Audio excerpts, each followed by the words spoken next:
Hey, how's it going? And today I just wanted to do a quick video regarding LightWave. I've done a couple of videos like this in the past. 2021 was a pretty quiet year for LightWave. There's been a lot going on in the forums, most recently, I guess, because Octane Render is, I think it's not going to be supported in LightWave much longer, but there's a gentleman there who knows LightWave very well, and he's trying to kind of hold it together at least for a little while longer as best as he can. But a lot of people are upset, understandably upset about that. I've been kind of trying to rack my brain about, what's the best analogy for what's going on, and it's kind of hard because we don't have all the information. But if I was going to try to summarize it, LightWave is almost like a kind of an old classic car. Like you take like this 78 Corvette.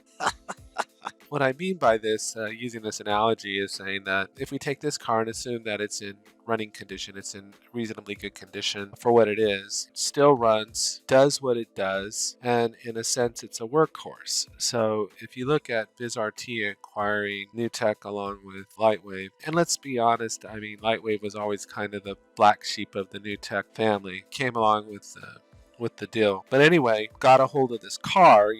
Let's say they bought somebody's property and it included this classic car. Let's say at the time, they were in the process of maybe, upgrading it, putting new tires on it, and I don't know, tinting the windows and maybe fixing some things on it. So the new owners went ahead and went along with that. Let's say they went ahead with the plans that the previous owner had, and they kind of kept things going. But then 2 or 3 years into it, all of a sudden, VizRT kind of realizes that it's a gas guzzler.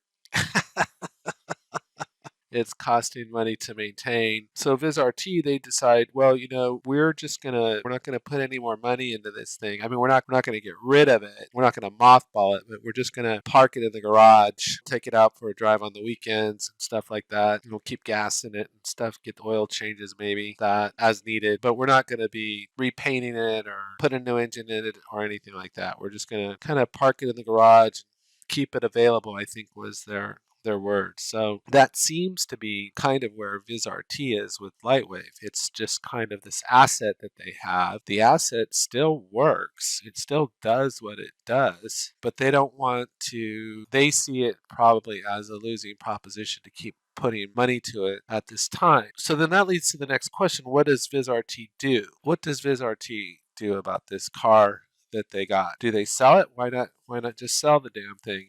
If it's not, they see it as a losing proposition, why not sell it? Or do they just say, we'll just keep it in the garage?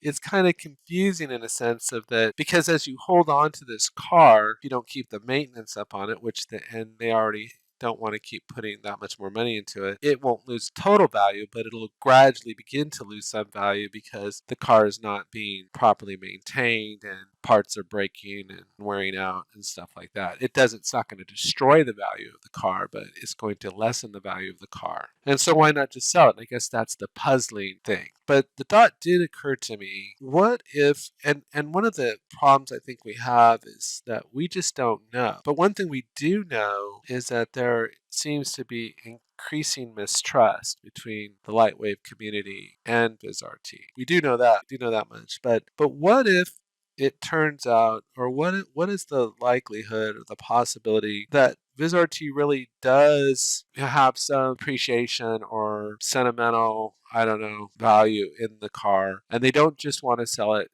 to somebody that's gonna not take care of it or just drive it off and wreck it? What if VizRT is willing to sell it, but they're just looking for the buyer?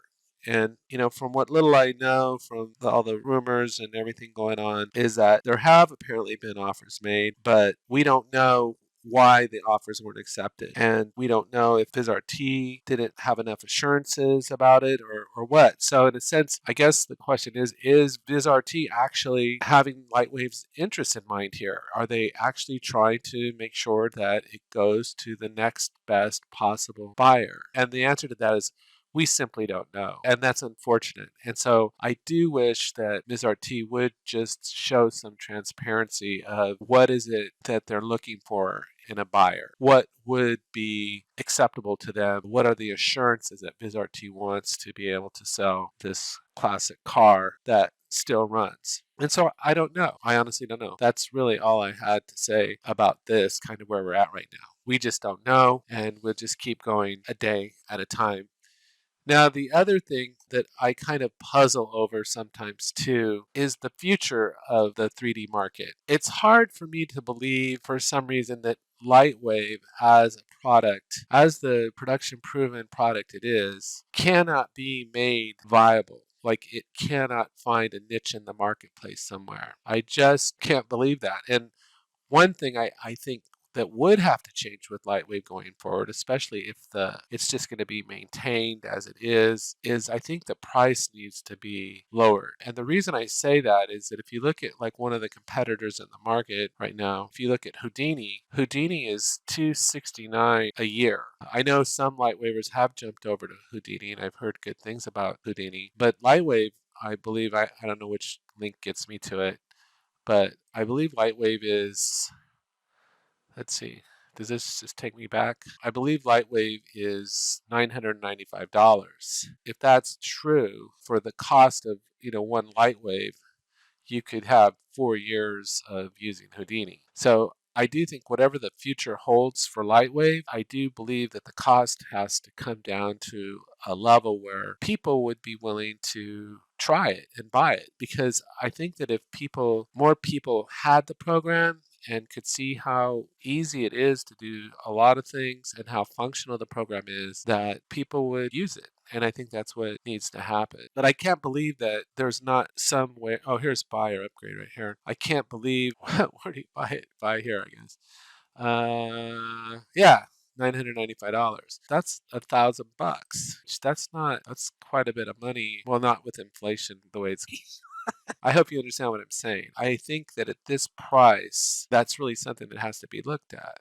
So, and I don't understand why the price can't be brought down to a level where they're selling more copies, getting into more hands, creating more interest, creating more buzz. I just can't believe it, especially given all the productions that LightWave has been used in. The last thing I want to close with is I do have a kind of a pet peeve, but I hear all the time that LightWave is dead, and that just really rubs me the wrong way.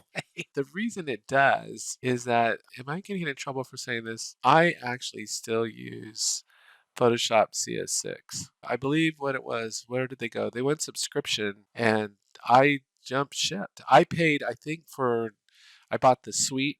We got the suite, and I think it was a production suite, and it came with After Effects and Adobe Premiere Pro, I think, and Photoshop and all the other programs that come in that package. And anyway, this program works perfectly fine. I still use it almost every single day. I know they've added a lot more features since I last used it, but the basic functionality that you need to do a lot of things is right in Photoshop CS6. I mean, what you would use it for image manipulation, titles and text, it's all still there.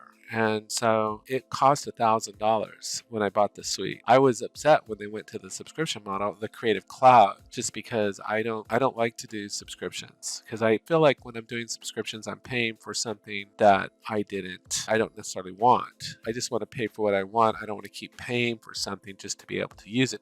Again, that's one of the reasons I do like LightWave, is I don't necessarily like to keep paying year to year. I like the idea of owning the software that I use. I like the idea of owning the house that I live in. I like the idea of owning the car that I drive. I don't like the idea of renting things that I use every day value. That's just me. I don't think LightWave is dead, and I don't think LightWave will ever be dead. It's no more dead than Photoshop CS6 is, and I use Photoshop CS6 every single day. LightWave is not dead. It's a valuable, good tool and I'll continue to use it. And I just hope that VizRT finds a path forward for LightWave, whatever that pathway is. And if the delay is because they don't feel that the buyers have a sustainable path forward, then it almost makes sense that maybe it stays in the garage.